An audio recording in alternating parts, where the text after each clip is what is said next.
Hello, my fellow queens in trainings. My name is Soleil, and welcome to our very first QC session. Here at Soleil's Boutique, we believe every girl is born with the magic to become queen. And here at Soleil's Boutique, magic comes to life. Today, I will be doing Annie's hair. And I'm going to give you the story on how I got her name. I was washing her hair, preparing for this video, and my camera girl that's helping me, she was like, "Amy, are you okay?" Because I was like really pushing her head into the sink, and then I was like scrubbing her scalp like really hard. And I was like, "Yep, you know what? That's a good name. That's a gorgeous name." Because I'm a Michael Jackson fan. He's great. May he rest in peace. We will be talking about a queen. Now, what is a queen? There is no one answer to that question, but as we go through the history of different queens, maybe you can find the queen in you. Today we will be talking about Queen Njinga, an African warrior. Now, in order to tell this gorgeous queen story, we have to go back to 1617 in Ndongo, Africa. Njinga and the rest of the royal family lived in the city of Kabasa.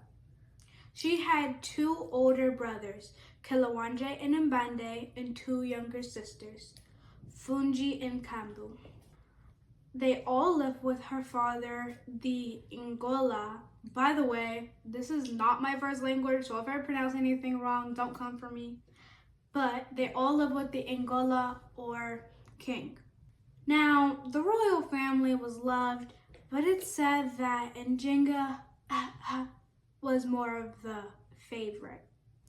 I mean, she was smart, she was skilled in politics, and she even trained with the kingdom's warriors. It was even said that she was her father's favorite. Allegedly. Oh, and by the way, during this time, the African slave trade was growing larger, and the biggest culprit, caught red-handed, was the Portuguese. You see, the Portuguese had sugar plantations in the Caribbean, and they used slaves to work the fields. Now, why wouldn't they just work the fields themselves, you ask? Well, to answer your question, the work was absolutely brutal. They used slaves to plow the fields, plant seeds, and cultivate the crops, which was hard enough. But the slaves were also physically and mentally abused. And of course, they didn't pay the slaves to do it. If all that isn't sad enough, the average slave only lived 7 to 8 years after being taken because of the brutal work they had to do and how badly they were treated. They mapped shipping routes from Portugal to Africa and then to the Caribbean, and built a port in Luanda, which is the city off the coast of Western Africa. This will later be known as the transatlantic slave trade. Don't get me wrong, slavery existed in Africa long before Europeans came there. People captured during battles between villages and tribes usually became the slaves afterwards. But slaves were treated much differently there. Even though it's still wrong no matter what, slaves were looked at as a member of the household. And anyway, the Portuguese were some real drama starters. They used rivalries between villages to get more slaves. Think about it like this. They were taking 10 to 15,000 people per year. And some of those people were Ndongo's people. Now back to Kabasa. During the meeting, they discussed one of the Sobas named Kovulu that they found out was working with the Portuguese. The oldest brother, Kelawanje, thought that the king should lead the battle to confront Kovulu. He thought a victory with the king in the front would remind the kingdom of who their king is. But Mbande thought that the king should stay back and instead send an army to confront Kovulu. He favored strength over strategy. Though it caused resentment between the brothers, the Ngola asked Njinga for her opinion. She agreed that the king should not lead the battle and should not go to war, but she thought that there should be no war at all. She thought that the Portuguese were the main threat and that they should focus on the Portuguese. At the end, the Angola asked the Nganga for the ancestors' advice. Now, it wasn't clear, but the answer was that he should go. As the king goes to confront Kavulu, one of Kavulu's spies sneaks up on the king and kills him. The death of the king is truly devastating, as you can imagine. But when the king died, this started some kind of power vacuum, which basically means anytime a king dies, the men and a woman, but it's usually the men usually want to elevate their position. Mbande kills all the men, including Njinga's son. Poor Njinga, not only was her son killed by her brother, but she had to support him as her new king. She sticks around for a few months, but eventually she leaves to lead small attacks on the Portuguese, leaving her sisters behind. During this time, she allies with the Mbangala tribe leader. Guys, once again, I gotta get my notes for this one. Over the next 3 years, Njinga is kicking Portuguese butt. But while she's gone, Mbangala group led by a warrior named Cassandre attacks Ndongo, forcing the royal family to flee to the Ndongo Islands. While gone, the Portuguese built a fort at Mbaka. Mbaka is a city right outside of Ndongo. Word of Njinga's success gets to Mbande, and he calls her. He says that he wants her to go to Luanda and make a peace agreement with the Portuguese. Now, Njinga, she wasn't having all that. She realized that it's not the right time to make peace with the Portuguese, but he is desperate and makes her go. And Njinga wanted 3 things from the peace agreement. She wanted the fort removed from Mbaka, protection against enemies, and return of Ndongo slaves. The Portuguese also wanted 3 things.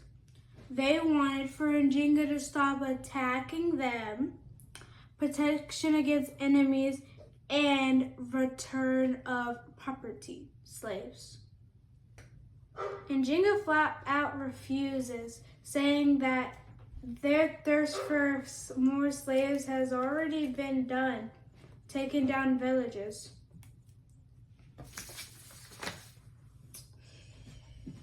While in the city, Njinga becomes close to Ana de Silva. Ana was the wife of one of the Portuguese officials. She tells Njinga that the men do not trust her, and only through fellowship under the Lord Jesus Christ will they trust her. Basically, she needed to get baptized and convert to Christianity. Although reluctant, Njinga agrees and is baptized in Luanda after she gets a written peace agreement with the governor with all of her demands met. A few months later, once again, Cabasa is attacked once again by Cassandre, and the royal family, once again, is forced to flee to the Ndongo Islands. Mbande, stressed out, calls a meeting with the Portuguese. The Portuguese say, because if you remember, they are supposed to protect them from all enemies, but the Portuguese say that they will not protect them or him unless he converts to Christianity and gets baptized. And Njinga fears that this is not right at all. Because he is basically the connection to the ancestors, she believes that if he converts to Christianity, then they will be losing their connection with the ancestors. But, because men will be men, he does not listen and gets baptized. After the baptism, Njinga finds out that these little buttheads sent more soldiers to strengthen the fort at Mbanka. With this, Mbande falls into a deep depression. Most of his people are seeing this and they are losing hope in him. And later that night, they find Mbande dead from poison. Now, it's not clear if someone killed him or if he committed, but it's said that Njinga either hired someone or did it herself. Allegedly. After the death of Mbande, Njinga is named regent of Ndongo until Mbande's son comes of age. But she feels powerless. I mean, it wasn't very common in history, period, for a woman to be sole ruler of a nation. During this time, queens were really just wives of kings. Mbande's son was living with Casa, so Njinga goes to Casa with an offer of marriage. Casa agrees, but on their wedding day, Njinga had Mbande's son killed. Allegedly. Casa was so mad. He actually really loved the boy. So yeah, that marriage didn't work out. With the death of her nephew, Njinga was crowned queen or woman queen of Ndongo. Her one goal was to drive the Portuguese out of her land. Okay, now we're in 1625. Njinga is ruling with her sisters by her side, and she is still booming. She is blocking slave routes. Raiding slave markets, and protecting any slaves that have been taken by the Portuguese. So remember how the Europeans were basically taking 10,000 to 15,000 people in 1617? Well, that number basically dwindles down to zero. Zilch. Because of Njinga's attacks and how successful she was at her goal. De Sousa, you remember the governor? He's sitting over there stewing because he is literally watching his army shrink and the amount of slaves he's getting. The Portuguese goes to Njinga, all upsetty spaghetti, demanding that she return their property.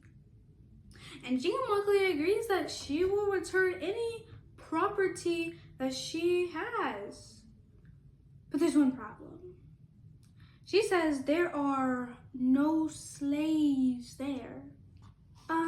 De Sousa, being all upsetty spaghetti about all the profits he's losing, gets authorization from the Catholic Church to launch this holy war against Njinga. Over the course of 2 months, over the course of 2 months,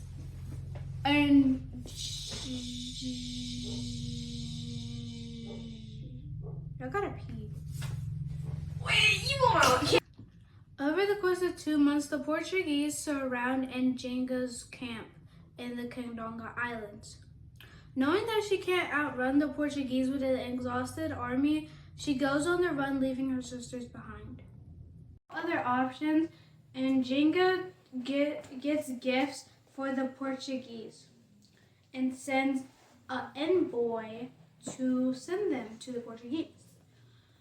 But since the Portuguese were still having a little hissy fit, they killed the envoy and the messenger and kidnapped the sisters.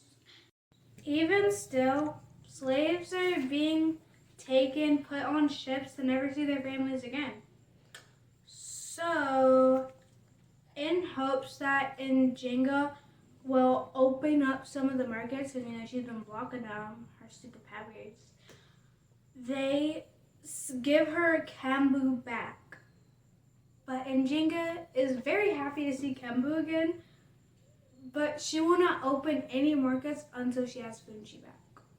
Get this. Fungi wasn't just over there twiddling her thumbs being held. She was passing information to Njinga like kids pass notes in class. Not only was the information that Fungi was giving Njinga making Njinga's attacks more successful on the Portuguese, but it was pointing towards a potential ally in the Dutch. The Dutch were a formidable force that took over the port of Luanda, driving the Portuguese out. Now, their thirst for slaves was unfortunately the same as the Portuguese, but they had the same enemy. Njinga is desperate for Fungi's return, so she goes to the Dutch with an offer. Now, they accept the offer, but guess what they want? I'm pretty sure you can guess. They want a tribute of slaves. Sorry, let me cool down my tone. They want a tribute of slaves to fight alongside Njinga. Njinga starts planning an attack on the Portuguese and to get her sister back with the help of the Dutch. Now, the Portuguese attack the Dutch at Port Luanda, because if you remember, the Dutch kicked the Portuguese out of Luanda and claimed it as theirs, like some type of Monopoly game. But the Portuguese went to attack the Dutch at Port Luanda. So the day before the attack was going to launch, the Dutch had to call their soldiers back to Port Luanda. This is meaning that Njinga had to leave her sister again. And to make matters worse, the Portuguese end up winning and reclaiming Luanda. So things are just not going good. Njinga was devastated, and she turned to, guess who? You'll never guess. She turned to Cassandre with an offer. If he gives her his army, then she'll give him an alliance and her loyalty. Now, the King of Portugal was ticked off. I mean, he was losing the equivalent of $5,000. He is so enraged by the amount of money he's losing, he sends in a new governor named, remember guys, I can't pronounce these names, Soto Mayor. In 1646, Mayor gathers a huge force, literally bigger than Njinga has ever faced, and marches on Njinga's war camp. Njinga is forced to retreat, leaving her sister for the third time. Kambu is kidnapped again, and even worse. During the battle, Mayor finds a letter sent from Fungi. Yes, they found out that Fungi has been spying the entire time, and they killed her. The news that Fungi and Kambu, well, news that Fungi got killed and Kambu got taken again, was sent to Njinga, and she is completely heartbroken. Not only was her sister gone for like the second time, but now one of her other sisters are gone. She is very devastated, but she finds out that the Portuguese are holding Kambu at Port Massingo. In Matamba, several people are found hiding in a church by Njinga. Among them is a man who helped Njinga when she went to get baptized. He explains to her that all Christians answer to the Pope who lives in Rome.